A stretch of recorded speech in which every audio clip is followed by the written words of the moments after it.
Hello, everybody, and welcome back to the lab. As always, sitting with you is Alex Trotter, Brandon Wierig, Lou Follenkamp, and today we have Abby Quinn with us from Yale. So Abby joined the Yale staff in the summer of 2021 when she was appointed the Director of Sports Performance Quality Control. Throughout her time at Yale, she has now worked her way up to Director of Weight Room Operations, as well as the Internship Director for the Sports Performance Program.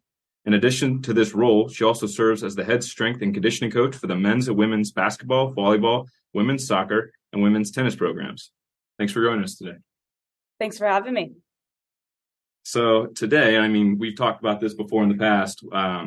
We've wanted someone to come on and kind of talk with us about force plates and kind of how they utilize it, either at the professional, the high school, or even the college programs. And then all of a sudden we messaged you and we found out, oh yeah, you do use the force plate. This is perfect.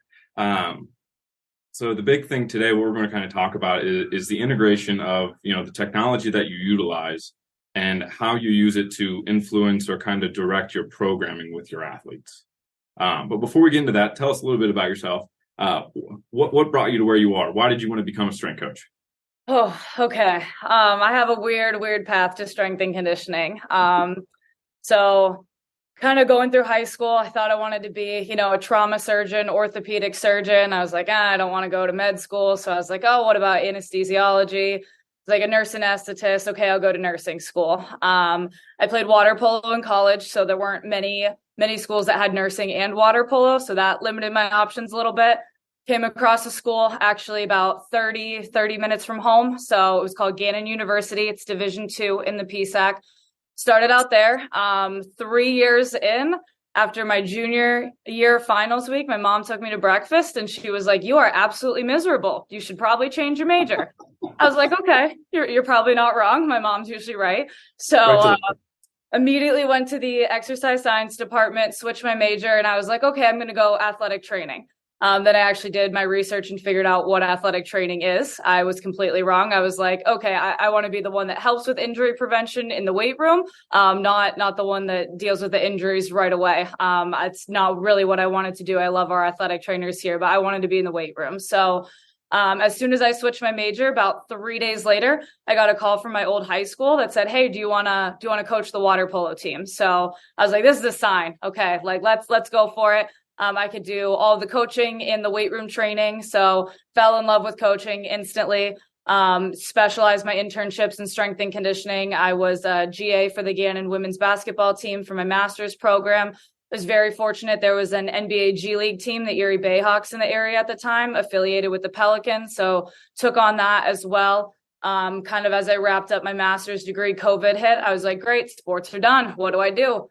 So applied to the internship program at Yale. They were still up and running, even though they weren't competing. So went to Yale first semester to intern, then got taken on by Notre Dame for a semester in the spring after that for kind of like a part-time seasonal assistant role. So got to assist with all their Olympic teams, took over men's and women's swimming, which is a really great opportunity. Stayed in touch with everybody from Yale. And then they were looking for somebody with basketball experience. So it kind of worked out. So made my way back to New Haven after there, and then started here full time. And I'm just wrapping up my second year here. So started with nursing. Now I'm full blown strength and conditioning.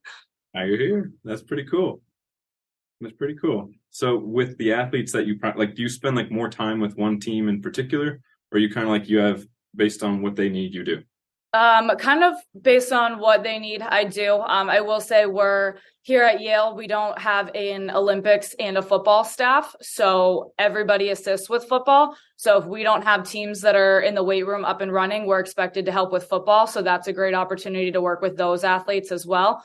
I will say every team has different needs, different demands. Men's basketball is in the weight room at least 4 days a week. I do have women's tennis. They're more about 2 days a week. And then I do on-court sessions with them as well. So kind of meet the needs for the team and where they're at. And then also depending on which point in the season we're in as well, determines how many times I'm with them. Okay. How often are you utilizing the force plates like we talked about?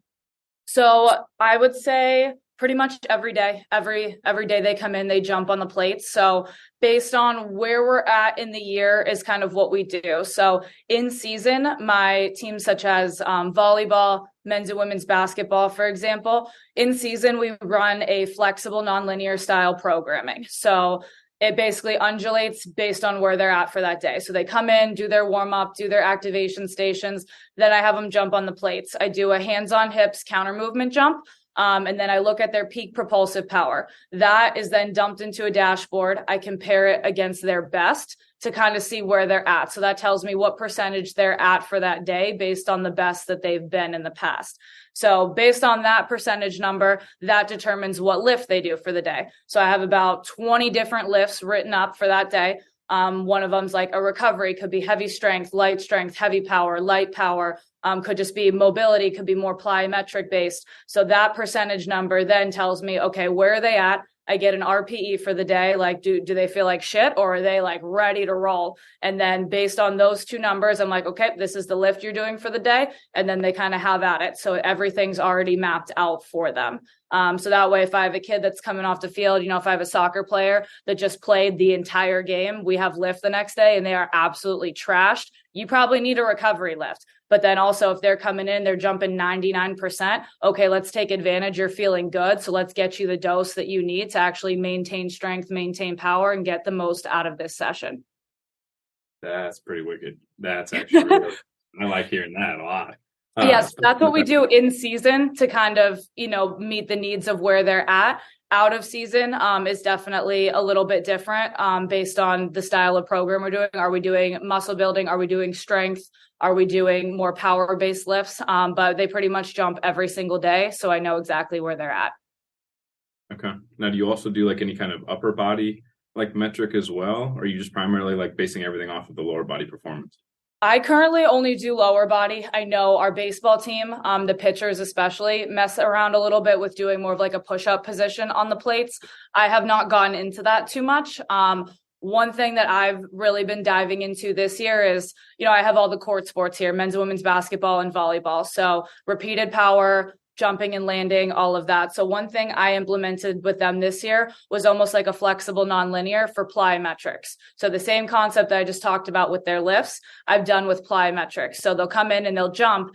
I look at their peak propulsive power for their lift for that day. Then I also pull the metrics for their landing and braking mechanics, compare that against the best ones. Okay, how are we landing? How are we braking today? And then I give them plyometrics assigned to them based on what they need. So are you sinking into your hips a little bit more? Do we need to learn how to throw on the brakes? Do we need to actually practice quiet landing because you're just pounding and dropping into everything? So I'll give them plyometrics based on where they're at. I'll jump them before the lift to give them the plyometrics and then jump them after to see if we actually had any improvements. And we can kind of dive into a little bit more with with the jumping and the landing and stuff because they do it so much for practice and games. Okay. So then in terms of like, let's say physically they're great, but then all of a sudden you guys go into a workout and maybe their head's just not in it that day. How have you gone about like modifying, like, it looks like on the machine and on the plate, you're performing well. What have you done? Like, let's say maybe they're having like family troubles or boyfriend, girlfriend troubles. Have you kind of gone about like, you're performing well, like at the start, but what's going on now? Usually that's more of a conversation, kind of, what's going on? What do you think you can actually do today? Sometimes, it's pulling back. We're just going to go bands, recovery, that kind of thing. And then other times I'm pretty much auto-regulating everything in my lifts on that given day. So I'm very number science percentage based. So each percentage, has a meaning to me. So like the way the scale that we function off of, some people might disagree or have different research behind it, but 80% is 10 reps max effort. I have a whole scale up into 100%. So what their 80% is might not be 80% that day. So it's like, okay, how many more reps do you feel like you could do? I'm going to readjust their max, reset their numbers, and that's what we can do on this given day. So even though your max is 200 pounds typically, and we're working off of a 200-pound max, we might be working off of like 175-pound max today, readjust the percentages because that's physically where you're at and what you can do for me. If it's more just like they're not feeling it like mentally, we might just kind of pull them, and just do more like recovery stuff to keep them around the team, kind of, just get a feel for where they're at. Okay. You guys have any questions you guys wanted to dive into? Yeah.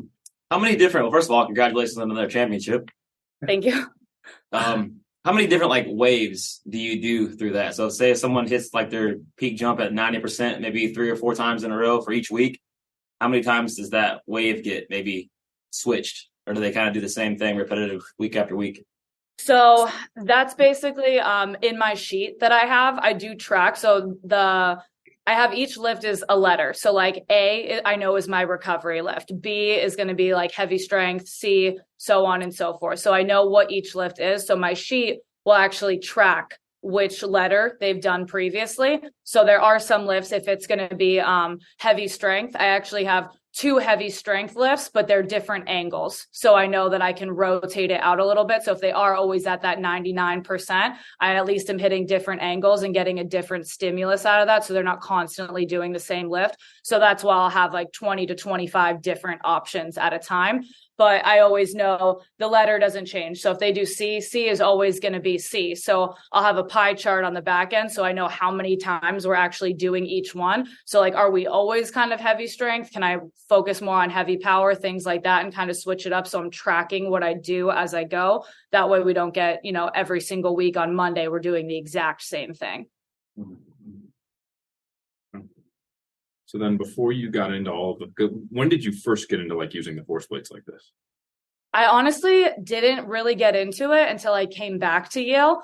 We have Hawkins Dynamics force plates. So the director that was here when I interned, Tom Newman, he was collaborating with them, had the force plates here at Yale. So we were getting them when I returned here. He actually went on to go work for Hawkins, where he is now. So he has helped us with a lot of the back end information. So I really started using them. I started here in May. So I dove into them a lot in the summer. Just learning what the metrics mean, kind of how to coach the kids through the jump, what the different kinds of jumps are, because we'll do the hands on hips, but we'll also do, an arm swing with a counter movement jump to see what they're producing with that. But that's kind of really where I started with it. Just doing as much research as possible, collecting information. So the first summer was just a lot of collecting information because I was new to all of these kids. So I'm like, I don't even know what's good for you right now.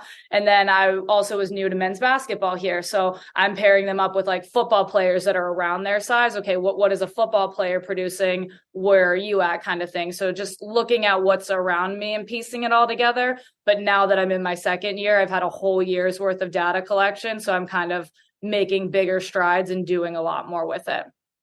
That's awesome. So then before the force plates, how would you go about kind of monitoring and like adjusting training programs as you needed to? So that's where the auto regulation came into play, with the numbers, like constantly adjusting maxes and stuff of where we're at.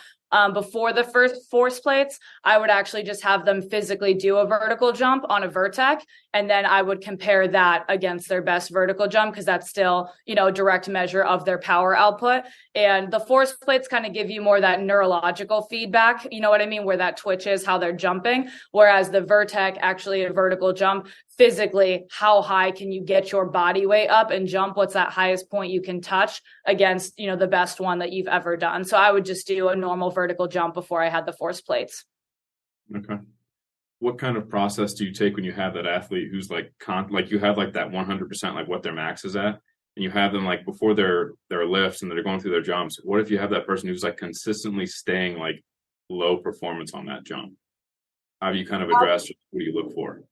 The big things I look for, to be honest with you, here at Yale, Ivy League school, high academics. It's usually coming from school. All my kids are way smarter than I will ever be. So I usually kind of have to like bring them down a little bit. I'm like, okay, the first question is, how much did you sleep? Because a lot of these kids will tell you 1 hour, 2 hours, and they're being honest. And then it's like, for some reason at Yale, we have 3-4 weeks worth of midterms. I don't know why. I don't know how it happens, but they'll always be in midterms. Like that mid-semester, there's a huge decline. So it's like, okay, how much did you sleep? How much did you actually eat? When was the last time you ate? What have you done today? Did you have nothing? So you slept all day and this is the first time you're out of bed. So usually it's like, what have they done leading up to that lift? That's kind of the big trigger for them to figure out where they're at.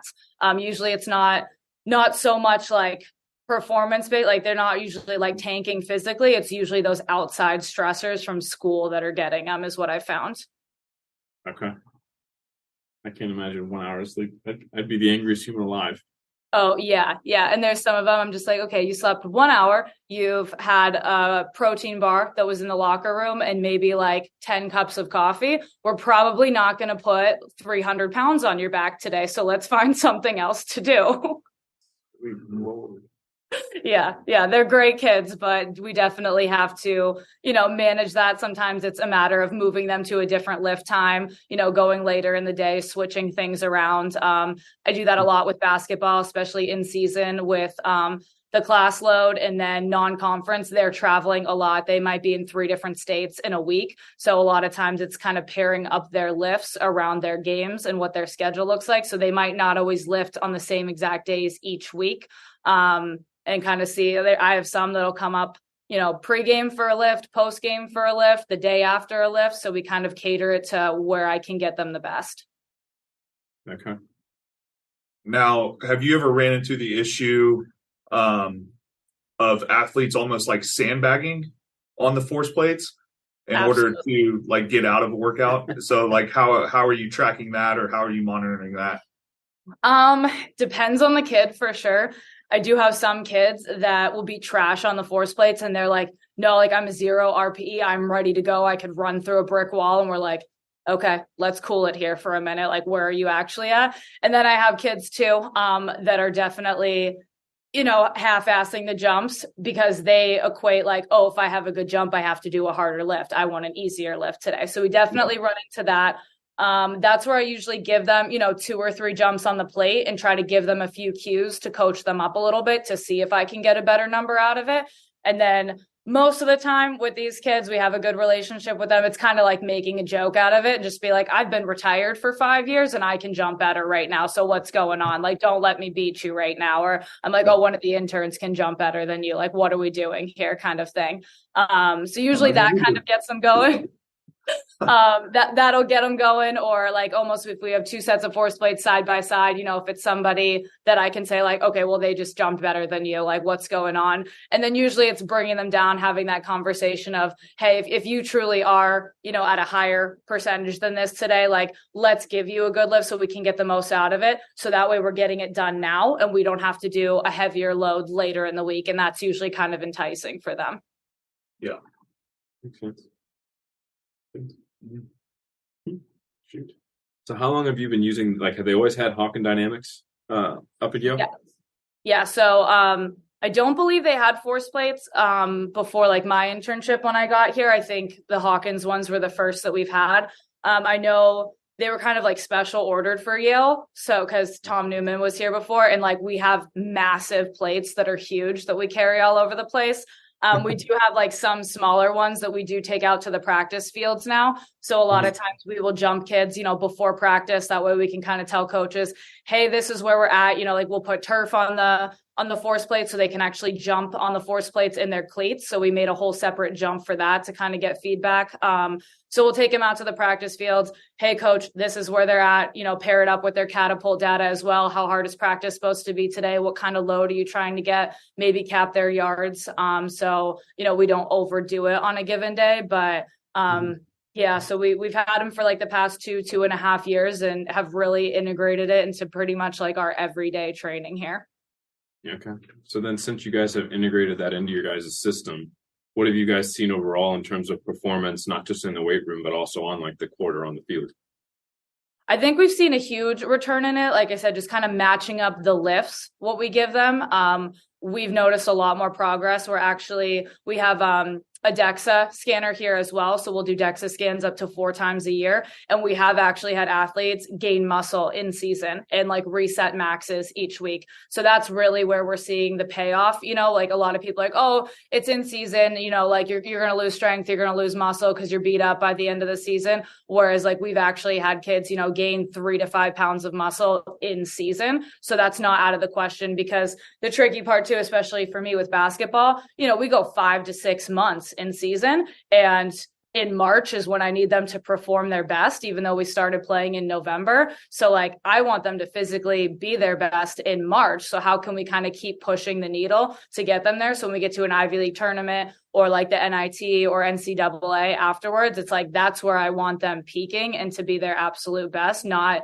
down in muscle and their vertical jump going down from the beginning of the year. Cause like non-conference play is great, but for us right now, it's like, we're training for that Ivy League tournament. We need to win that tournament to move on to the next step. So like, that's when I need them to be their best.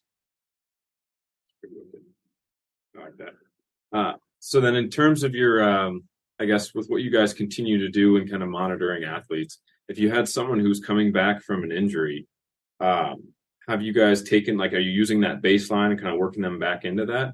And if so, are you guys like maybe advancing or regressing certain like protocols based on those numbers? Yeah, so it's great because, if we jump them every day, I'll have, unfortunately kids that do get an injury. I can pull back from freshman, sophomore, junior year numbers and kind of see where they're at. The force plates are great because they do give you the right-left difference. So you can see what the differences are between the right and the left leg, like the injured and non-injured, and see where they're at.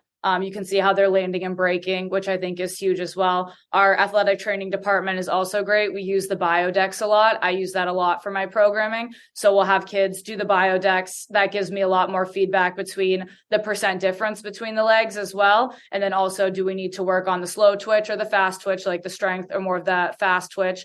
And then also, are they more quad or hamstring dominant? So which one do they need more of? So I kind of pair that together as well. But the force plates, I think, are great just with that right left difference. And then, how far apart are the two legs, or are you still favoring one over the other? And then a lot of times I'll just do kind of like a running squat on the force plates. So it'll just like let it run for multiple seconds, and I'll have them just hold a med ball and squat up and down on the plate so I can see if they're like leaning, and we kind of like fix that while they're actually going. And I'll put the screen in front of them so they can see it, so they can kind of see which one they're favoring and try to correct it while they're going. So I'll definitely do that, before lifts, or like after their activation or warm up, to kind of help with that return to play as well.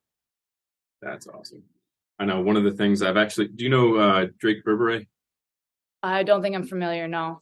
Okay. He's actually with Hawken Dynamics as well.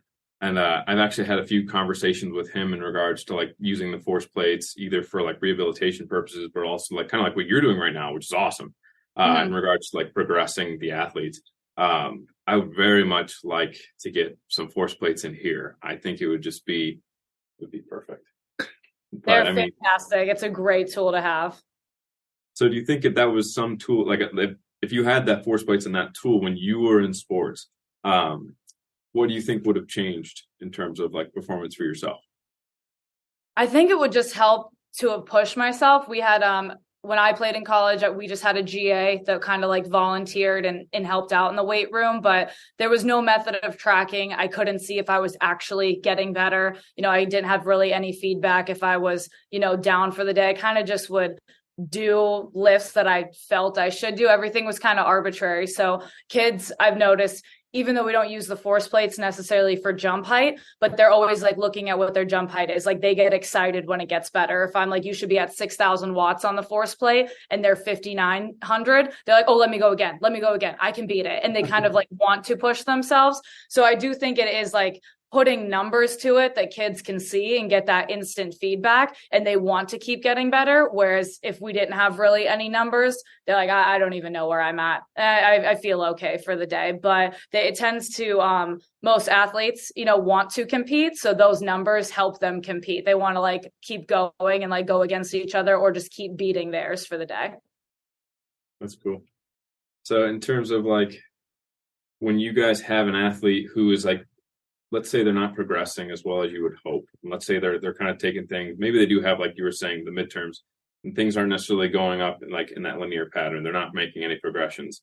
How often have you guys had to like make sure, like maybe bring in like the dietitian, or I don't know if you guys do sleep studies with your athletes or not, but like how often have you guys had to like go in and like, we need to do something else besides the training? We need to get some other things on board.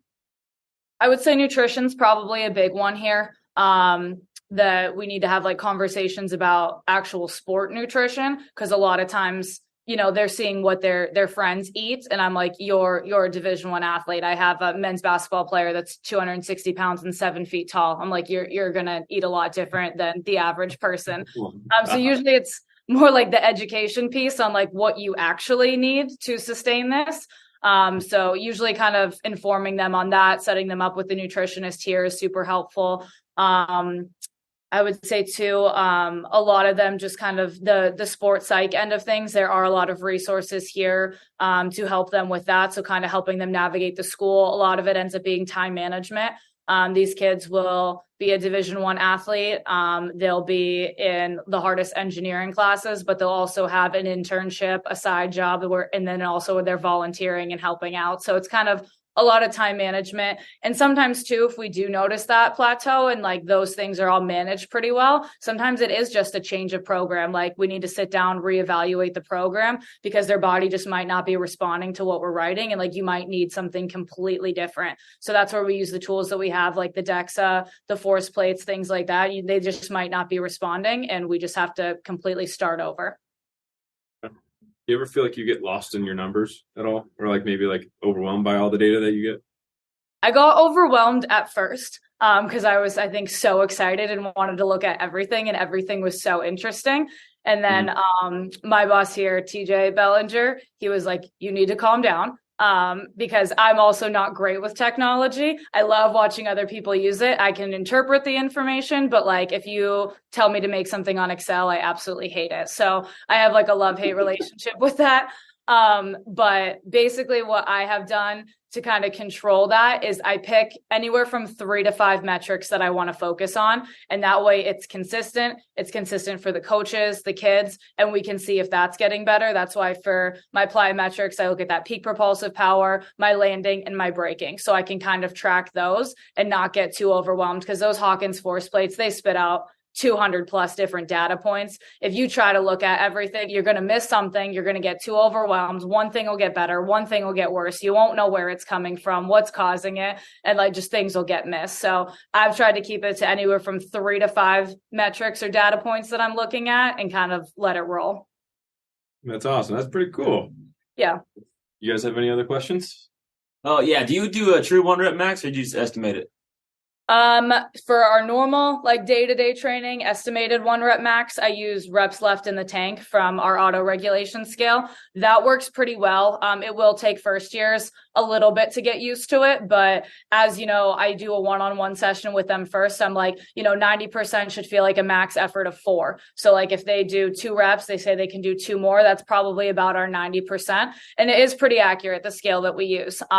Usually at the end of the year, or kind of the end of the semester, we will do a 1 rep max for the teams that want to, because they enjoy it. We'll typically do that, but not all of our teams just max out. It's usually hard to get them at a good time of year when we can do that. So typically estimated, and we kind of go from there. And do you ever use the force plates for like speed stuff, like force production on maybe like a first or second step burst, or maybe like a true deceleration into a cut? I haven't with the force plates yet. I'll use like more reactionary stuff. I'll have them do like drills where they have to react to me. That's usually it. And then we do have a platform. We do ASI testing here through the Dasher system. So that is your 10-yard pro agility and vertical jump. We put that information into a database and it spits out a score. That score is an athleticism score that we get. So it's all relative, which allows me to compare athletes. Like I can compare a volleyball player to a basketball player just in terms of athleticism. So we kind of take that score and use that. So from that, I do get a 10-yard time, which does help me with that instantaneous speed, that first step. The pro agility helps me with the cutting, lateral, change of direction, things like that. And then the vertical jump is going to be that power output. So that is another thing we do for testing to kind of help with the athleticism as well. Any other questions? Compared to like the other schools that you've been to with Yale, is it almost easier? I'm trying to figure out how to word it. Is it easier to explain to the Yale students of like the method like behind why you're doing things, because they're just like they probably want to know anyway? I would say it's 50-50. There's some kids that, school is stressful. They have so much on their plate. They love to come into the weight room and just turn their brains off and lift. And that's where we have Team Builder to give them their programming. They look at it, they do what's in there, they love it. I would say the other 50%, they want to know everything. They want to know why, what does this mean? How do I make it better? Even for the force plate jumps, they're like, what tricks do you have? How can I cheat the jump to make my numbers go up? And there's some that'll want all these explanations. But typically, if they notice like a plateau or something's not really working, or they don't understand why their numbers are, they think their max should be higher or something like that, they're very good at asking the questions and then understanding what we give them and then kind of rolling with it. But I will say with the auto regulation that we use, if I program something at 75% and it's for like 5 reps, they're like, well, I can do more weight than that. I understand it's at 75%. I know, but I can do more weight. And I'm just like, yes, but there's a certain percentage for this day. So they do like to push themselves a lot. Yeah. So it is kind of explaining to them like, hey, we're doing 75% today for a reason. Or if it's a heavy day, we're doing 90% today for a reason. And then usually once they get the explanation, they're like, oh, okay, this makes sense. Yeah. Any other question, guys? All right. So that's all we had planned for today. Thanks again, Abby, for joining us for today's episode. We will see you guys next time. Thank you for having me.